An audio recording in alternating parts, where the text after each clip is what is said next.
ஆதியாகமம் 9ஆம் அதிகாரம். பின்பு தேவன் நோவாவையும் அவன் குமாரரையும் ஆசீர்வதித்து, நீங்கள் பலுகி பெருகி பூமியை நிரப்புங்கள். உங்களை பற்றிய பயமும் அச்சமும் பூமியிலுள்ள சகல மிருகங்களுக்கும் ஆகாயத்திலுள்ள சகல பறவைகளுக்கும் உண்டாயிருக்கும். பூமியிலே நடமாடுகிற யாவும் சமுத்திரத்தின் மச்சங்கள் யாவும் உங்களுக்கு கையளிக்கப்பட்டன. நடமாடுகிற ஜீவ ஜந்துக்கள் யாவும் உங்களுக்கு ஆகாரமாய் இருப்பதாக. பசும் பூண்டுகளை உங்களுக்கு தந்தது போல அவைகள் எல்லாவற்றையும் உங்களுக்கு தந்தேன். மாம்சத்தை அதன் உயிராகிய இரத்தத்தோடே புசிக்க வேண்டாம். உங்களுக்கு உயிராயிருக்கிற உங்கள் இரத்தத்திற்காக பழி வாங்குவேன். சகல ஜீவ ஜந்துக்களிடத்திலும் மனுஷனிடத்திலும் பழி வாங்குவேன். மனுஷனுடைய உயிருக்காக அவனவன் சகோதரனிடத்தில் பழி வாங்குவேன். மனுஷன் தேவ சாயலில் உண்டாக்கப்பட்டபடியால் மனுஷனுடைய இரத்தத்தை எவன் சிந்துகிறானோ அவனுடைய இரத்தம் மனுஷனாலே சிந்தப்பட கடவது. நீங்கள் பலுகி பெருகி பூமியிலே திரளாய் வர்த்தித்து விருத்தியாகுங்கள் என்றார். பின்னும் தேவன் நோவாவையும் அவன் குமாரரையும் நோக்கி, நான் உங்களோடும் உங்களுக்கு பின்வரும் உங்கள் சந்ததியோடும் உங்களோட பேழையிலிருந்து புறப்பட்ட சகல ஜீவ ஜந்துக்கள் முதல் இனி பூமியில் உண்டாகப் போகிற சகல ஜீவ ஜந்துக்கள் பரியந்தம் பறவைகளோடும் நாட்டு மிருகங்களோடும் உங்களிடத்தில் இருக்கிற பூமியில் உள்ள சகல காட்டு மிருகங்களோடும் என் உடன்படிக்கையை ஏற்படுத்துகிறேன். இனி மாம்சமானவைகளெல்லாம் ஜலப்பிரளயத்தினால் சங்கரிக்கப்படுவதில்லை என்றும் பூமியை அழிக்க இனி ஜலப்பிரளயம் உண்டாவதில்லை என்றும் உங்களோடே என் உடன்படிக்கையை ஏற்படுத்துகிறேன் என்றார்.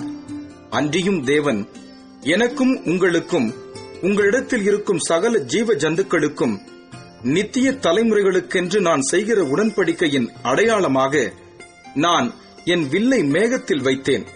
அது எனக்கும் பூமிக்கும் உண்டான உடன்படிக்கைக்கு அடையாளமாயிருக்கும். நான் பூமிக்கு மேலாய் மேகத்தை வருவிக்கும் போது அந்த வில் மேகத்தில் தோன்றும். அப்பொழுது எல்லா மாம்ச ஜீவன்களையும் அழிக்க இனி ஜலமானது பிரளயமாய் பெருகாதபடிக்கு எனக்கும் உங்களுக்கும் மாம்சமான சகல ஜீவ ஜந்துக்களுக்கும் உண்டான என் உடன்படிக்கையை நினைவு கூறுவேன். அந்த வில் மேகத்தில் தோன்றும் போது தேவனுக்கும் பூமியின் மேலுள்ள சகலவித மாம்ச ஜீவன்களுக்கும் உண்டான நித்திய உடன்படிக்கையை நான் நினைவு கூறும்படிக்கு அதை நோக்கி பார்ப்பேன்.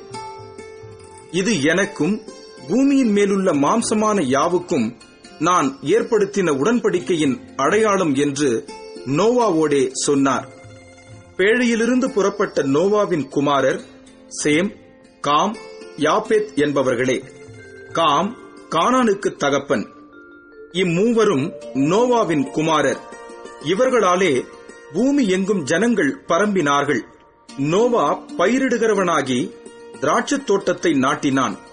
அவன் திராட்சை ரசத்தை குடித்து வெறிகொண்டு தன் கூடாரத்தில் வஸ்திரம் விலகி படுத்திருந்தான். அப்பொழுது கானானுக்கு தகப்பனாகிய காம் தன் தகப்பனுடைய நிர்வாணத்தைக் கண்டு வெளியில் இருந்த தன் சகோதரர் இருவருக்கும் அறிவித்தான். அப்பொழுது சேமும் யாப்பேத்தும் ஒரு வஸ்திரத்தை எடுத்து தங்கள் இருவருடைய தோல் மேலும் போட்டுக்கொண்டு பின்னிட்டு வந்து தங்கள் தகப்பனுடைய நிர்வாணத்தை மூடினார்கள். அவர்கள் எதிர்முகமாய் போகாதபடியினால் தங்கள் தகப்பனுடைய நிர்வாணத்தை காணவில்லை.